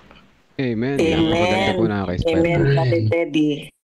Amen. Maraming salamat, Brother Teddy. Nakaka-relate po kami sa ganyang sitwasyon. Tama nga po, yung panalangin po talaga ay napakahalaga. Ngunit gusto ko pong balikan yung sinabi niya kanina, napakaganda po mga kapatid. Ni-encourage ko po kayo na doon sa sinabi ni Brother Teddy kanina na kapag si Satanas talaga wala siyang ibang gagawin kundi hadlangan yung gawain ng Panginoon. Tandaan po natin kaya nga po pinipigilan ni Satanas yung na tayo maka maglingkod sa Panginoon.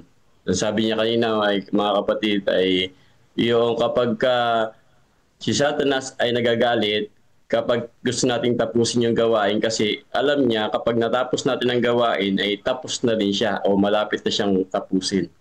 Kaya mga kapatid, tingnan niyo po yung kagandahan na isang hamon sa atin.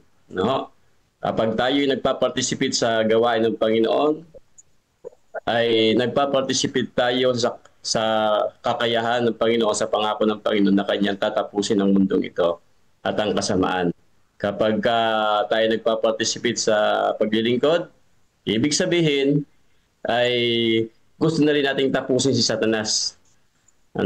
Gusto na rin po nating iwanan ang mundong ito na marami siyang paraan para tayo ay ilayo at hadlangan para makapaglingkod sa Panginoon. So, ang point mga kapatid, isuko po natin sa Panginoon.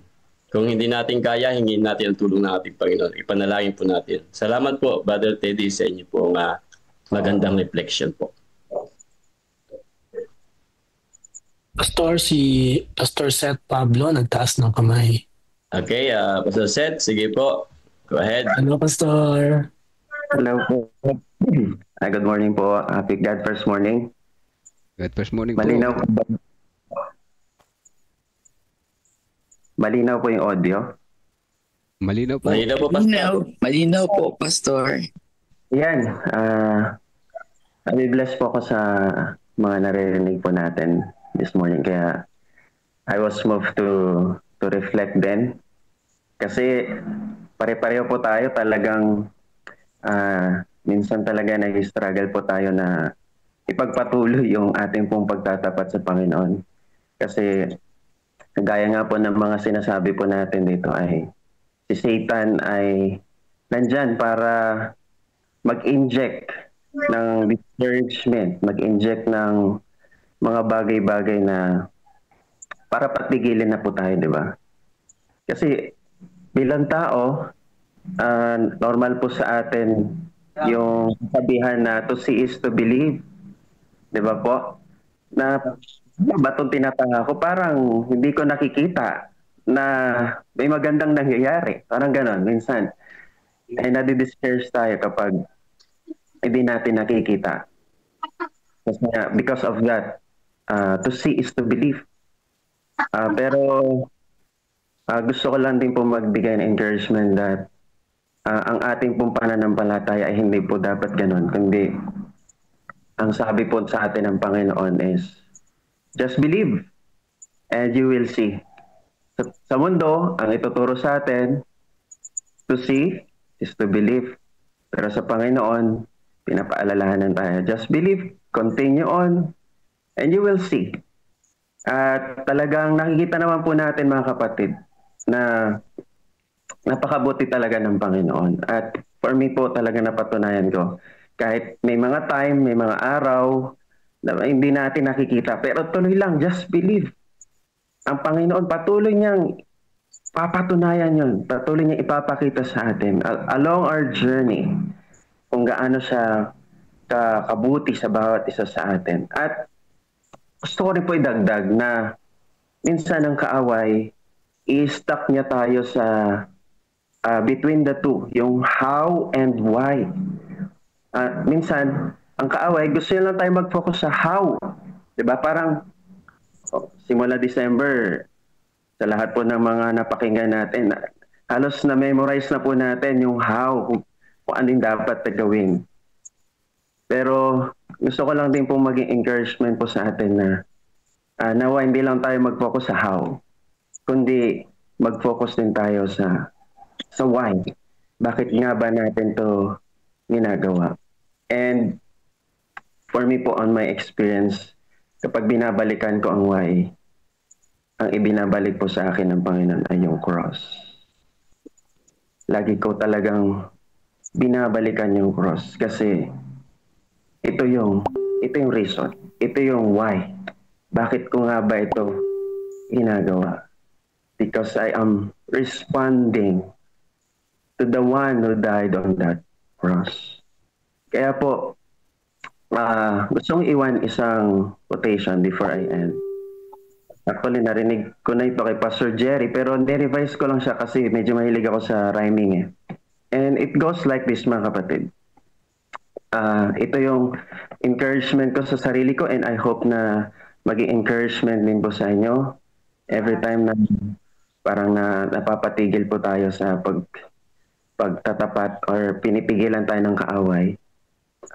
Sabi po dito, how can I give my less?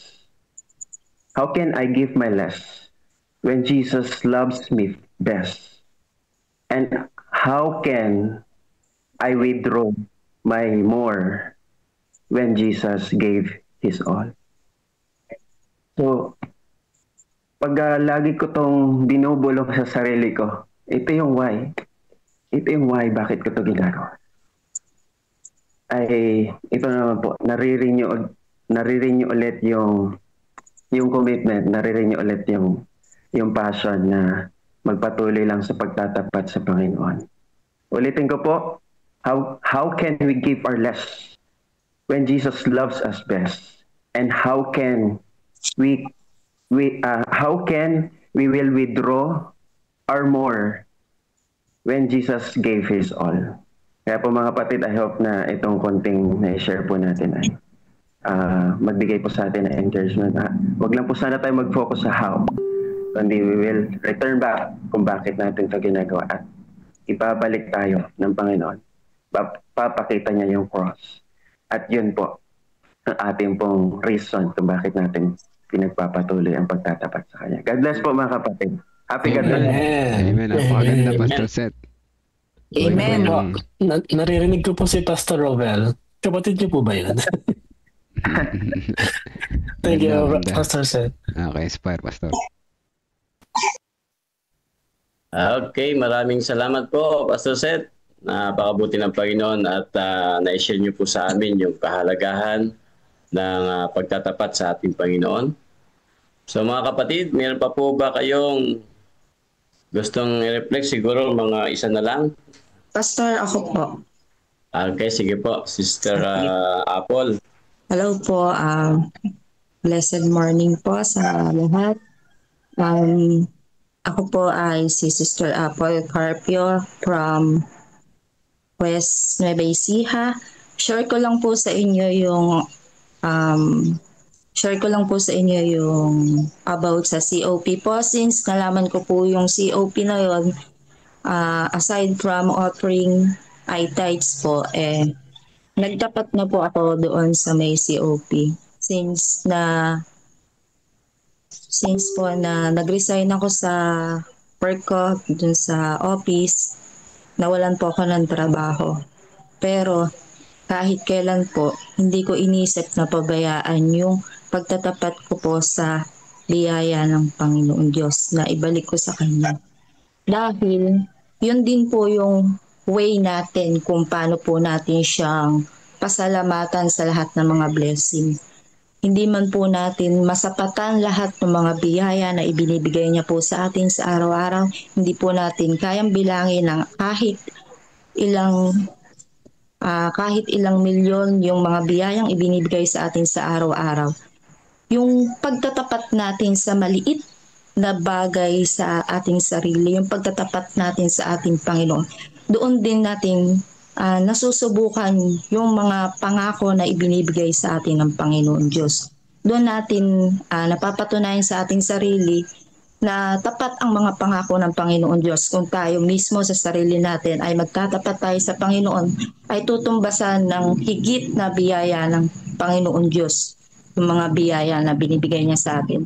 Katulad ko po, nawalan po ako ng work, nag-resign po ako sa aking work. Ngayon wala po akong work.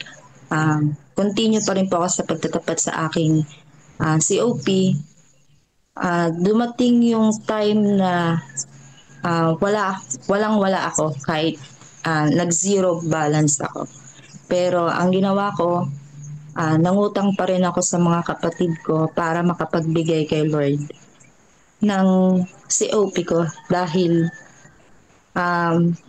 lagi akong nakukonsensya sa aking puso na ano ba naman yung hindi ko gawa ng paraan yung pagbibigay sa Panginoon Diyos, samantalang hindi naman tayo pinapabayaan ng Panginoon Diyos. Doon, yung time na ginawa ko na yun, doon yung time na dumating yung pagkakataon na hindi ako naubusan ng pera sa loob ng bag ko, na kahit wala akong trabaho, bumuhos yung masaganang biyaya. Andyan yung may mga nagpapadala sa akin kusa ng pera na kahit hindi naman ako humihingi, binibigyan nila ako. May mga blessing na kusa siyang dumadating na talagang ikaw mismo pa ang magtataka sa sarili mo na wala ka namang trabaho.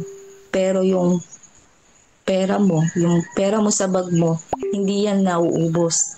Ako pa mismo yung nagtataka po kung bakit hindi nauubos yung biyaya sa akin. Dahil yun ay sa pagtatapat natin sa Panginoon Diyos. Dumating din sa punto na yung nagkakaroon ako ng maraming pera, tapos ang ginagawa ko, hindi ko siya binabawas ng 10%. Ang ginagawa ko ay 70% ang binibigay ko kay Lord. Ginagawa ko po yun madalas. Minsan 100% yung binibigay kay Lord. Hindi na ako nagtitira sa sarili ko kasi sabi ko naman, pwede naman akong mangutang para sa sarili ko. Pero dahil sa ginagawa ko na yun, kusang bumubuhos yung masaganang biyaya sa akin. Na sabi nga ng Diyos sa kanyang salita sa Biblia, subukan niyo ako. Subukan niyo ako, magtapat kayo sa akin.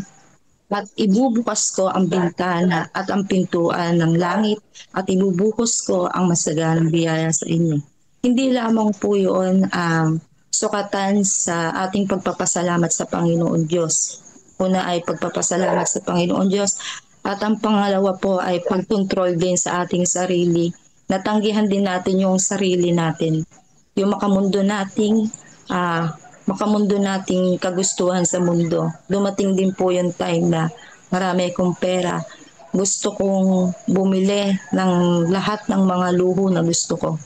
Pero nakontrol ko yun dahil iniisip ko na yung ibibigay ko sa Panginoon ay hindi ko na dapat siyang bawasan. Talagang gustong-gusto kong bilhin yung mga luho na yon, pero iniisip ko na mas unahin ko yung Panginoon Diyos at magtapat sa Kanya. Hindi lamang sa pagbibigay yung ginagawa natin sa COP, kundi ito rin po ay pagpapakita ng ating katapatan sa Panginoon Diyos at syempre pagtanggi po sa ating mga sariling kagustuhan.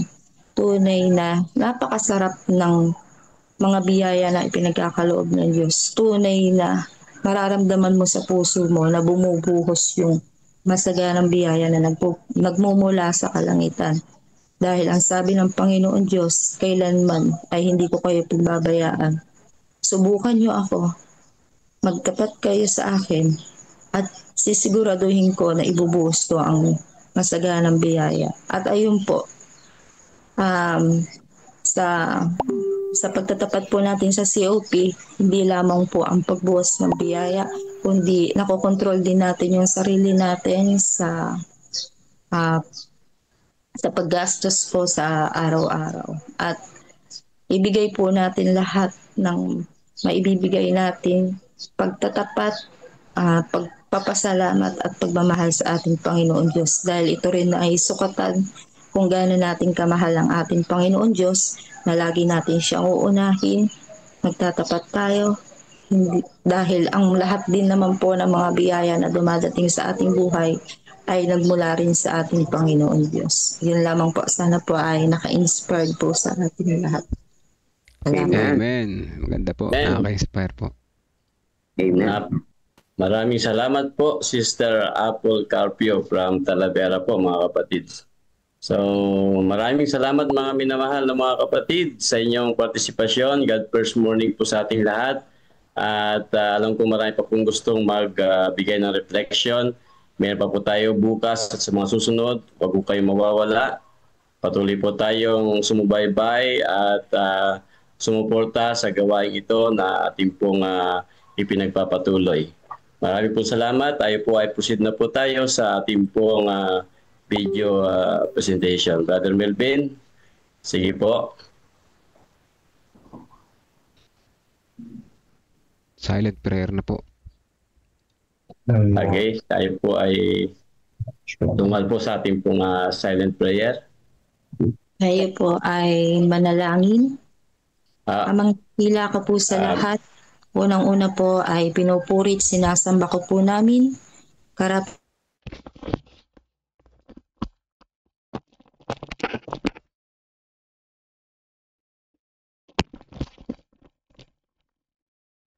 Hello mga kapatid. Ayan, ako po. Tayo manalangin na rin. Ba't pa na-exit ko? Sabi ko, didiretso na rin. Hindi bali, mag-iintay na lang sila sa akin. No? Sige po. Tayo ay manalangin. Teka lang. Nawala ako. So, ayan ano po. Ayan ang ating lesson. Si Satan talagang bubulong-bulong yan. Kaya huwag tayo magtataka kung bakit ganyan yung ating desisyon sa buhay. Kapag binilongan tayo na huwag ka na pumunta ng church ng maaga kasi late din naman sila. Ayan, tayo din naman gagayak ng maaga kasi late na rin tayo.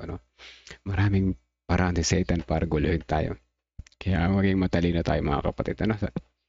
Salamat po sa Panginoon sa pagbibigay ng totoong mga gabay sa ating buhay. Ayan, alalahanin po natin kung bakit tayo nandito sa mundo, kung ano tungkulin ng tao sa Diyos, sa kapwa. Maganda po mga Nanay Nerissa, ano po?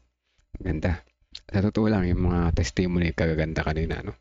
Sana marami pang mga mag-testimony nakaka-inspire para sa kapatiran, no? Kasi walang nagtitestimony, parang tila bagay walang nakakaunawa. Pero salamat sa Panginoon. Sige po, tayo manalangin muna at kami kailang umalis. Ano po? Let us pray mga kapatid. Silent prayer, 30 seconds and I will continue.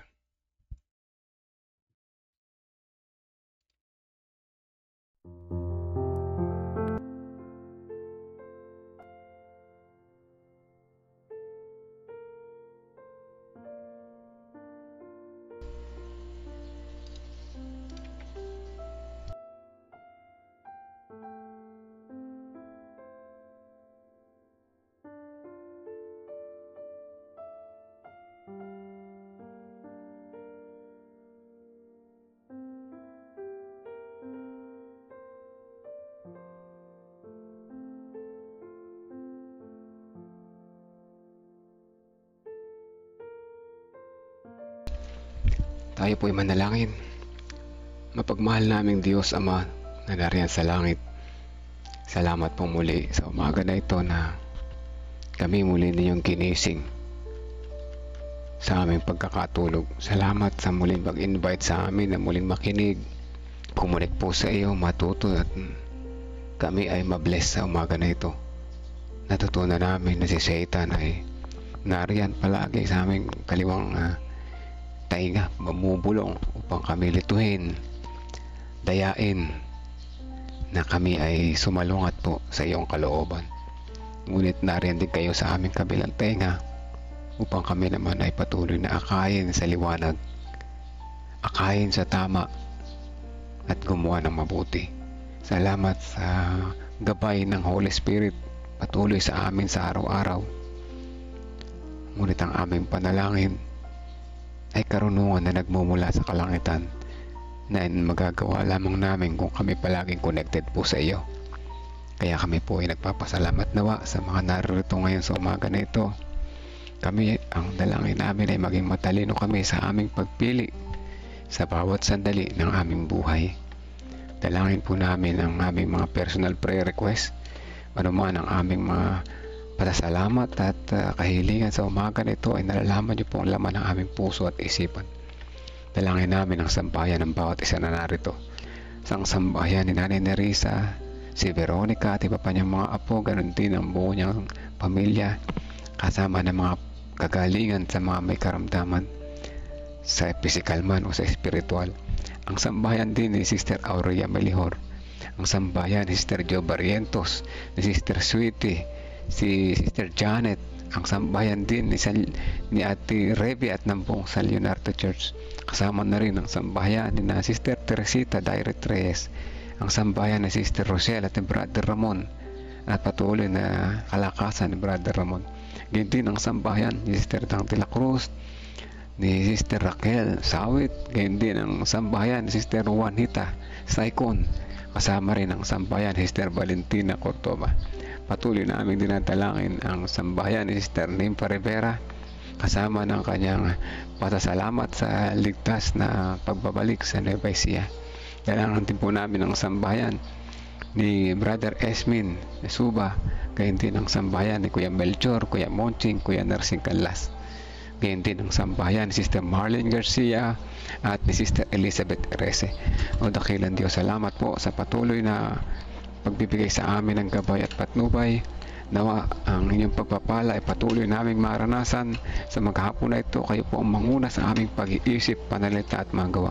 Ingatan niyo rin po kami sa aming pag-travel papunta sa Bungabon para umattend ng stewardship seminar phase 3 and 4 hanggang sa aming pag-uwi. Patawad po kung saan nyo kami nasumpungan hindi tapat.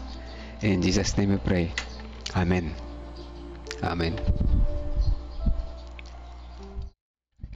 Amen po mga kapatid. Salamat po sa mga prayer warriors. Ang oras na nagmamadali. Ano po?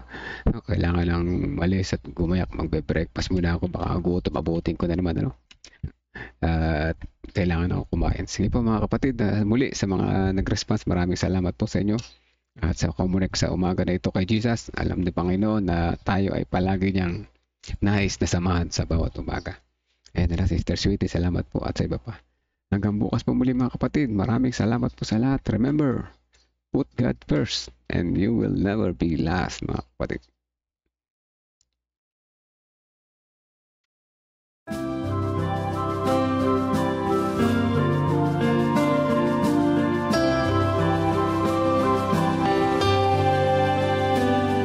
I hear the voice of Jesus calling.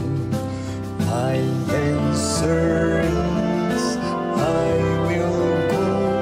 I see the need of people crying. My answer is, I will go. I go to share the message of love. I go to share the blessed hope. But if I get discouraged, I call to Jesus' help.